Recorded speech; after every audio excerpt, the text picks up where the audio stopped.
честата фраза во градот на топлината, од станица до граница, ја употребуваат сите оние кои го прифатиле заветот од своите предци.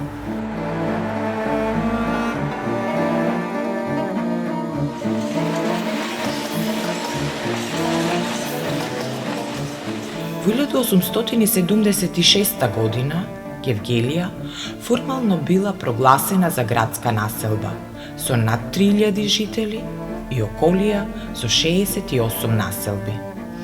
Веднаш потоа се изградени првите поголеми зданија. Околинската и општинската управа, касарната и повеќе двокатници од левата и десната страна на главната улица. Главната улица е калдармисана, поставени се фенери, а на секои 4 до 5 метри биле засадени дрвја. Англискиот консул во Македонија рапортирал до својата влада. Гевгелија има значајно место во Солунскиот вилает и од ден во ден се повеќе наликува на европски град. Главната улица воопшто не се разликува од европските. Топлиот дух на гевгеличани се уште ја памети легендата за еден дервиш, кој дошол и не сакал да си оди од Гевгелија, бидејќи многу му се допаѓало местото. Жителите не сакале да го примат и решиле насила да го прогонат. Разлутен од тоа, дервишот почнал луто да ги проколнува жителите, кои се исплашиле и го повикале назад со зборовите "Гел Гери", што значи "Ела назад". Иако легенда, гевгеличани не сакаа да ја прекашат заклетвата од предците. Секогаш да бидат добредојдени оние што одлучуваат да ги задомат своите мисли и идеи во градот. Оние што се подготвени за нови предизвици, за нови доживувања. Гевгелија од памтивек е позната по многобројните занаетчиски дуќани.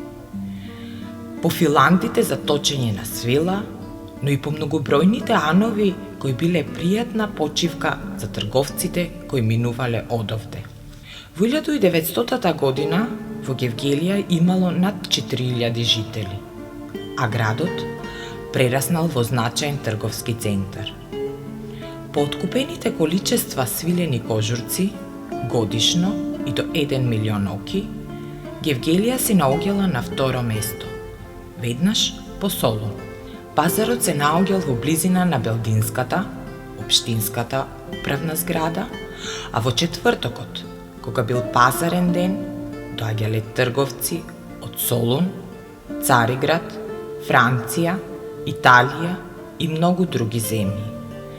Тие одседнувале во хотелот Отоман, во центарот на градот и во другите гевгелиски хотели. Денес Гевгелија живее во ритмот на европското денување, но секогаш прегрната од традиционалните вредности. Секогаш исправена пред гостите добронамерници со студена вода и сладко од зрели смокви, како знак дека гостопримството им е топло како јужното сонце. Денес Гевгелија живее и повеќе од кога и да е. Ги дарува своите богатства, својот темпераментен и бескраен звук на мелодијата. Гевгелија е ново доживување, секој нов ден. Гевгелија е нова приказна секоја ноќ. Како од бајка никнуваат пријателствата и дружењата зачнати со мирисот на серенадите кои векуваат за да не потсетат дека песната секогаш била препознатлив знак за граѓаните. Денес сме гевгеличани толку колку што сакаме, затоа што имаме широка душа и големо срце. Затоа што на рамна тепсија го печеме занаетот на предците. Непознатиот од векови до денес, занает на пријатното добро утро и срдечното добар ден. Гевгелија живее во секој камен, во секој цид, во секоја куќа. Во секоја черга никнува како постилка за лесен чекор и во секој прозорец како око за добар помин. Ние сме гевгеличани, затоа што знаеме што е добро. Затоа што знаеме колку доброто вино ја милува душата со старата песна. Пееме затоа што песната ни е мерак чаршиски. Имаме минато, кое не прави посрекни во иднината.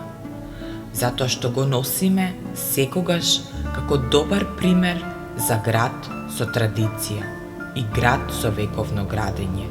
Нашиот стил на размислување се едначи со нашата желба секогаш да бидеме ведри и распеани.